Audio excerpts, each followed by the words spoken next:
Jesus' name, let angels prostrate fall, let angels prostrate fall, bring forth a royal diadem, and crown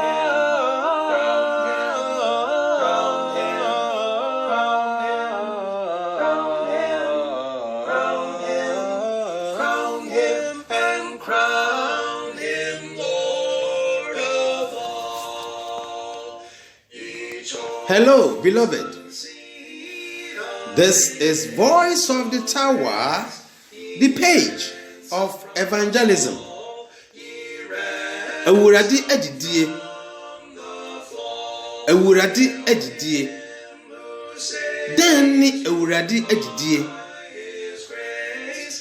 Ebinum friend of communion service. Ebinum friend of the Last Supper. Na ebinum also friend of memorial of Christ's death. Ewo injiresi brofo kasemu. Breben na efiase. Botai benti na yekọ awurade adidie. Hinanum na esese wokọ awurade adidie. Hinanum na esese wonum bobisa. Eni abodo wa enkawoye. Anase east enim. Moreka biara nim. A ejina homa Yesu Kristo no honam ni moja kronkron a odi abeya agide ahwi madasamba afri boni ni owuo mu akodan nkwamu no. Exodus woman no eye Israel man no fa ahodie eho abakwasam twerɛ to hɔ. Eye Mose woman etoso abie no. Ya Yehowa Elohim asuma Mose ma onu ni nuapani ma me kro papa kro Aaron sa onye Mose no kasamafo ema wokoji Jacob na onyankopon asese ne din afra no Israel no asefo efiri nkwaso mu ewo Misraim asase so bra na Pharaoh tum modimfo bi bosumsum ni bi na oye ohene ewo Misraim no. Trotway etrense onyankopon na Mose ni Aaron so eye anwade api se de beya Pharaoh trimodini bema Israel enya fa hodie. Bra Pharaoh prim na koma no onyankopon ye anwade bebre na dia na etwato no ho komo na ye beboyi. Awamade etwato yi na ejina oje a na Yesu rebeba daache dini moja kronkron no abaji adasama afiri owuo nko aso mu akodan nkwamu sede yaka no. Enti anajo a ade rebeche na ya Yehowa aye awamade etwato yi. Exodus anase Mose woma etoso mienu no ti dumienu abonya amane se bosumia wo frɛ no se Nisan da etoso dunan no onyankopon ma Mose ka kyerɛ Israel abusuakuo ni na se abusuakuo biara nkum odwan na onfa ne mogya nsrasra no pono anase na bobo ano na onfa gya ntutum odwan nam no te se na ne ebekasa suya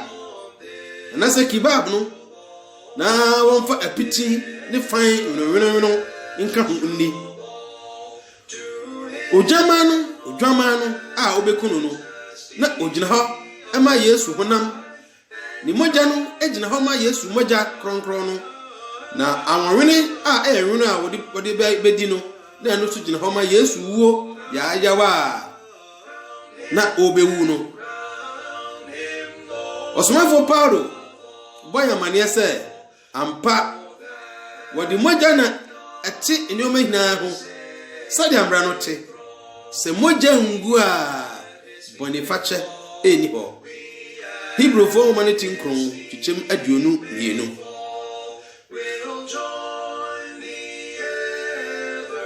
Sa afasha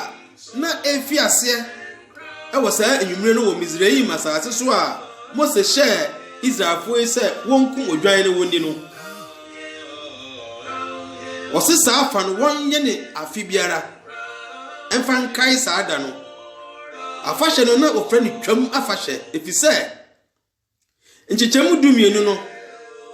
Mose wo ma toso mienu no mo wira mfi se wabie wo Bible entum ti dumienu no nchechemu dumienu bo yamane se na miritwam Misraim asase so anadwi numakum Misraim asase so makan igina efri nipa so ekosi emmoa eso na moja no enye nsankyerene hyano so nsankyerene ema mo afia mo wo mo hina na se mihunu moja no a mesan mo ho. When I see the blood, I'll pass over you. Na kire se onyankopon bofo a oribedi sa awuwei Misraim fo awuwei se wo hunu moja no a e wa wopona no a obetwam akọ na se wo hunu moja no de a e wa wopona no a ende wabakan be den ebewu ti moja no na ye ahyenso ana sensenjene onyankopon hye se won fa sa bosom no a efre nisan no eni kan wo won afenimu to say calendar se na ne ka se January no na sa nisani o de ba ene Roman 4 calendar ye use ya eya na atasi March getting to end in February March getting to end in April na o hwe di kan no ntem ho ba bi calendar ye use ni ano ina Israel mano o mi yusu ebesi ndempo o yusu yakopon calendar no na antina afibiara wo hye sa afa ye o fa ne se twom afa hye okumodwan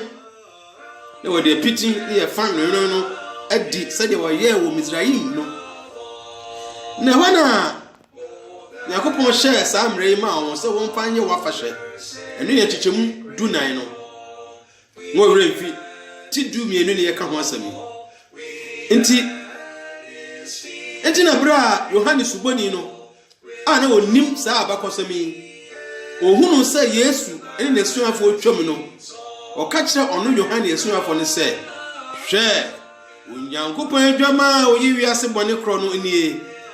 Yohane ti baako dichem aduonu enkro eno ena Paulo so se na bone akatua ne owuo na nyankopon adoma kyede ne daa nkwa nyen owurade Kristo Yesu mu Roman 4 etri ensia nchichem aduonu emiensa nyankopon kwamhye enya ne mamu bra okum Yesu kan ne moja konkro no gui no na anwasampa ne se eda no a okum Yesu no na esa da no a na wodi sa twam afahye no Israel for de ne wonim se eye nkomhye bi mamu ena na won ma enya ne mamu Yesu wusa da no pepe ene kire de siso edua sai you Yesu ni odwama no ampa echinyi biara ni ho ti won wa ya oji Yesu wuo ni Yesu ankasa ho achinye no eda won ankasa ho tifi if it's a transem say anajua adibechi mo were mfi se anajua adibechi ema obofo na kunkum Israel makan no ena sa Israel for yidi sa twamna fashion no the first one no sabri nso anajua adibechi mo wakum Yesu no Yesu manasuafo no hu se afashion no gina ho ejina no kasa Yesu ne so na eya pam dada no ejina ahyade symbolism it is na adwonu ano ne nesuafo no so eden ediye enti wakira won se woni won reya apam foforo eno so na gina ahyade anase na gina ade ne symbolism ene de ande ye frɛ no se awurade agidie no eya asɛmhia eya ahyade ane Yesu ni won di twom afahye no na wo didi no odidi wie no na Yesu ɛde apam foforɔ no esi hɔ ɛno nti na nɛ transam no mu akyɛ mienu a yɛwɔ apam dadaa ne apam foforɔ no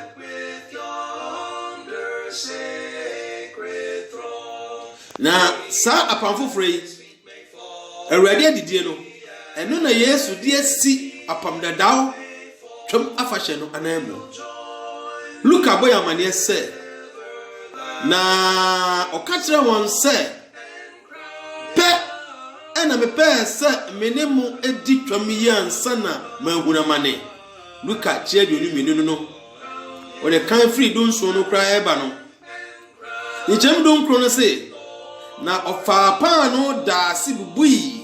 na ɔde ma wɔn ka sɛ ye ne mo honam a munti hinanom nti na suafo ne nti na chidifo ne nti wɔn a wɔfrɛ sɛ Kristofo ne nti mene wo nti wɔde rema na monye ye mfanya menkaye monye we ɛyɛ nkaye ɛyɛ ahyɛde a wɔde ahyɛ wɔn wahyɛ yɛn sɛ yɛnyɛ nti etwa sɛ yɛyɛ ntitima aduonu no wɔse saara nso na owie adidie no saara nso na owie adidie no ɔfa kuruwa no da ase na ɔka sɛ kuruwa yi ne apam foforɔ mi mogya mu ɛno na monti momachidifo yi nti wɔde hwie aguo emphasis added enti Yesu yɛ akyɛdeɛ a Yahweh Elohim edi ama adasamba na saa akyɛdeɛ no so ɔno so na hyɛdeɛ a ɔde ama yɛ ne sɛ obiara ɔwɔ saa apam foforɔ yi mu no ɛnyɛ ositie ma saa apam no ɔnnom bobisa no na ɔnni abodo a egyina hɔ mo ɔno akasa honam ne ne mogya no so udi no nokra mu ana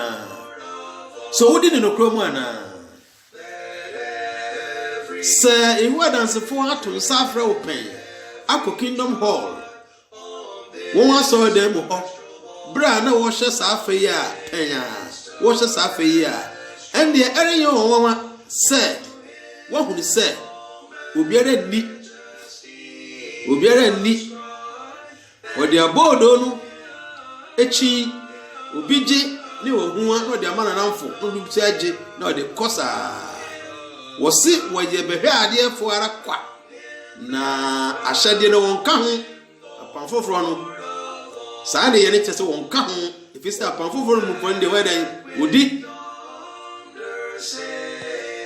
wɔsi ɛyɛ nipa dodoɔ bi a wɔn dodoɔ no sa wɔn nɔɔso a wɔn na wɔgye di sɛ saa nkurɔfoɔ wɔyɛ nipa kumaa bi a wɔn wɔgye di sɛ wɔn koto na wɔyɛ Onyankopɔn mma wɔse wɔn koto na wɔyɛ Onyankopɔn mma a ɔde honhom awo wɔn asa wɔn wo yɛfrɛ no sɛ born again Christians wɔn koto to be say Yohana sɛ wɔyɛ born again ɔbɛkyerɛ sɛ daabi wɔnyɛ born again agye nipa mpem 149 no wɔn koto na wɔse wɔn ne Yesu bɛdi ahene wɔ soro na wɔn dodoɔ yɛ mpem 149 a aka wɔn mu bi kakra bi wɔ asase so a wɔn hinaa nso wɔyɛ Yohana nsofoɔ nkɔkora na mmerɛwa ahini asa anasa Kingdom Hall ahoro pii ɛwɔ asase so a to sɛ Ghana ne Nigeria ne afoforo a aka saafo yi bi nipa mpem 149 emufuo bi enimu sɛ kɔba saa obiara ni aboodo no na obiara nso endom bobisa anasa wine no bi efisɛ wɔn mfata wɔgidi sɛ wɔn mfata ewu adansini mipisa mibisawo so wabisa wo ho pɛn sɛ wowie afahyɛ no di a wowie nsa no gu gɔtam nsa na wɔde hyɛ fa no wowie tugu anasa obi nom ɛgya bisawo mpanimfo no bi sɛ pani misrawo nsa na yɛkɔtɔ ne yɛde bɛhyɛ fa yi ewie a motugu ana na tie mbuaye mepa wo kyɛw yɛwɔ san nkyerɛkyerɛ yi ho video ɛwɔ YouTube the subscribe Voice of the Tower na bodon no na kɔkan na ɔde yɛakyerɛkyerɛ mu kɔ akyire Inyina so biara inni twerensem mu a esi Kristo ni no kwafo biara kwan se obekọ awurade adidie je se odasowara chi bonimu eye nya atwom anase oye budrobojo osomafo paro ese ma obiara nso no ho hwɛ ansa na wadi ewo krontefo ma yedi kan tidu baako enchichema aduonu miensa ne rekɔ no a se na opese wo kyerɛ yewa dansefo hinara agidie ni se afi ha edi kan no mu Kristofo hinaa kan mpem nipa mpem ohaduanana no enti se osomafo paro akyerɛ asɛm kɔma saafo yi a ɛsɛ wo kye ase se eye nkyase foforo eye se de mo kye ase no edi bisa ho se adenti na governing body anasa akwano kwafo no egina asomafo Paul asɔmi so esiwo asɔre makwan se ma won kwa awurade adidie na won ka ho won fata won nya Nyankopɔn mba afenso wogina osomafo Paulo kruyara asɛm bia ɔkyerɛ kɔma Romanfo Kristofo a na wo hɔ no Timothy gichemidu nsia na ɛhɔ kenkan se huhum no ara ne yɛn huhum di adanse se yeye Onyankopɔn mba ase kyerɛ sɛ already no yewa dance ni biara gidi se onye Onyankopɔn mba jinipa mpim ohaduanana nkoto na Yehowa Nyankopɔn huhum no ene won huhum di adanse se woye Onyankopɔn mba emanti wo fata se wodi abodo na won nombo bisa ejina ho matwam ana se Yesu Kristo honam ene ne nkwaje moja wodi beje ye no moja kronkron na so kan friti ba kono bribia me kase they were inside the contest and outside the contest, and that's within the contest and outside the contest. It is a ukotu Bible bina quotation bina bon finfia na wo ya yira asam no asami Roman 14 wa twene chichemba kono say enie afobuo biara eni ho ma won a wo Kristo Yesu mu so Yehowa na sefu wo Yesu mu ana mijina wonjidie so kasa daabi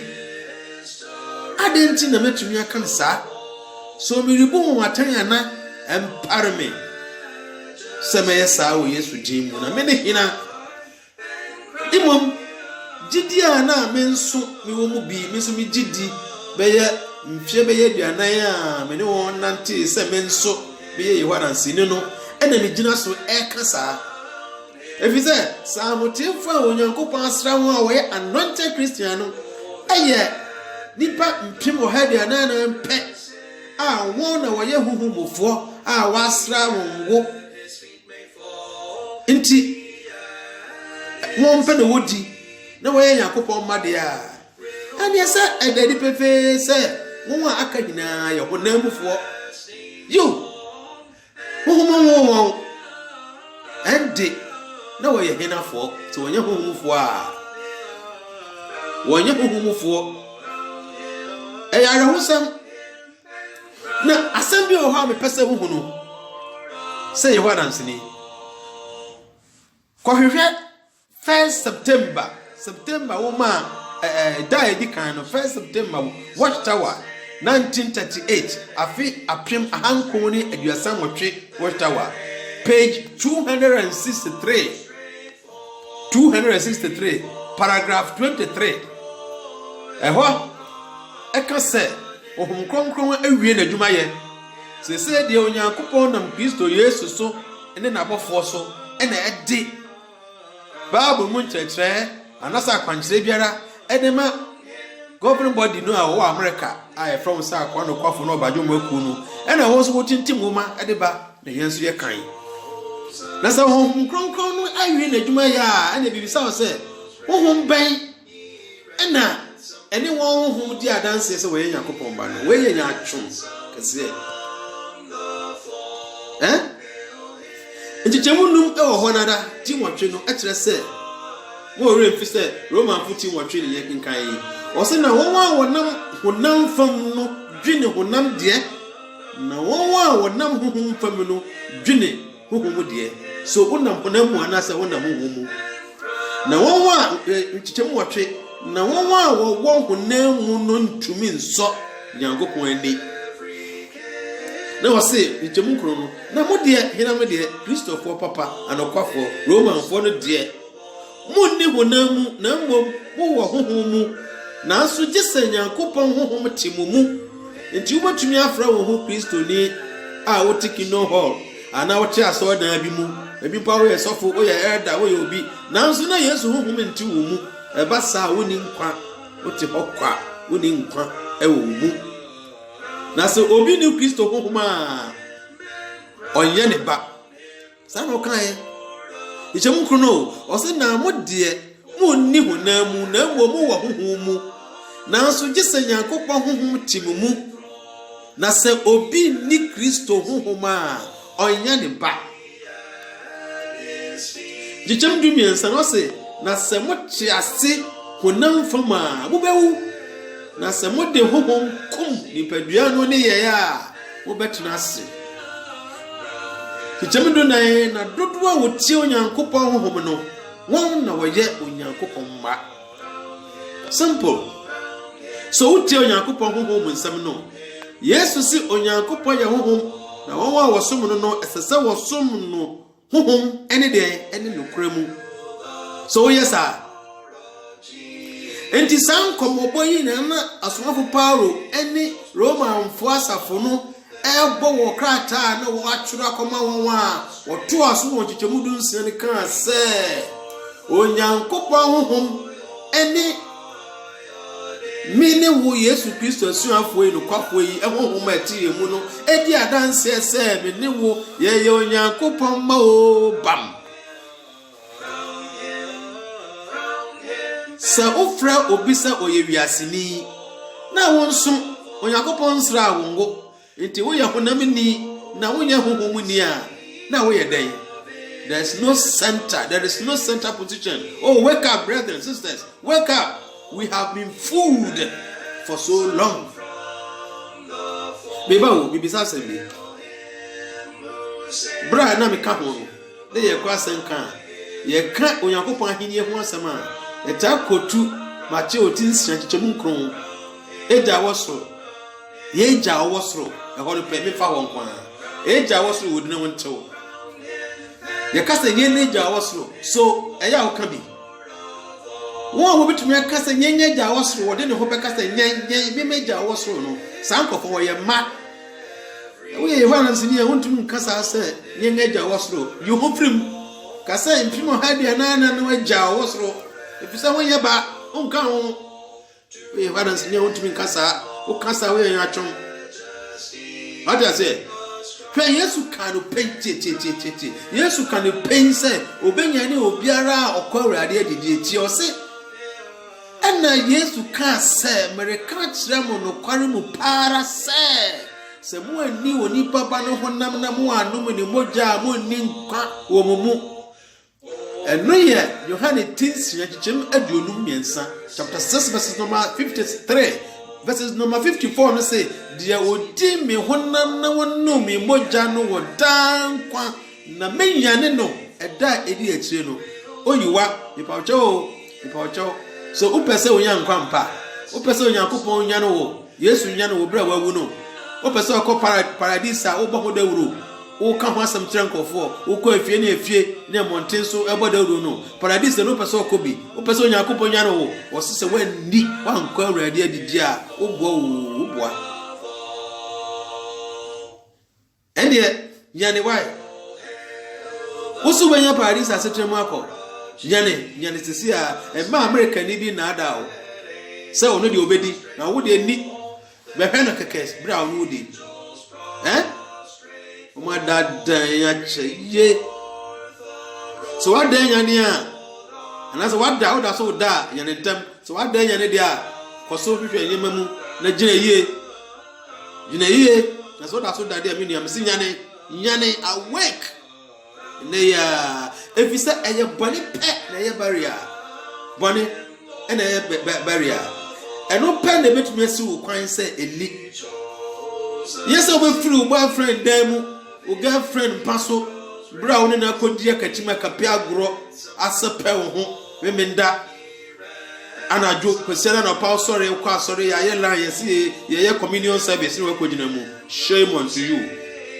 eno na Paulo ka ho asem no anasa memenda wo ese wo ko sorry memenda ifiada anadwo wakodi sa agromoni ade chinya wadware akogina so dem ai ye tie bonsam so ye di communion service wakodi bi shame on to you eno na osomafo Paulo ka ho asem no eno na oka ho asem no enoa Korintofo wo ma di kan ti duba akodwuche medionu mi ensare kɔ no enoa efise Paul ankase nipa kuma bi pa na wonni na mbom na Korintofo Kristofo asafo ne dia di fodipa fu papa ayese jama woni di wo fie kan be hunu nti awurade adidie no wodi no bo wo asodam ho eno na eye osmafo Paul ahomte a oka sasa bi hye wo se wo wodi na wodi ni yie wodi wo hawo yare mpo eba wo so ti hwe no manfa wo hawo ama ho so so ho hwansa so wo gine yi a ya hotefo aduane nka ho ani Kristo ni bia ye ne kwani bia ye ono o tuni ye nipa mpimo ha dia nana. So there are no first class and second class citizenship in God's kingdom. No. You need first class, any second class citizenship via Nyankopon asafo mu. Jew fo, Greek fo, America fo, Ghana fo, Hina fo. Ye na one flock under one shepherd. Fato to John. Ti du chichem du nsiako. Na compare guarantee amfo so ti miansa chichimet aduasa mo tweno. Wini a wotie mi.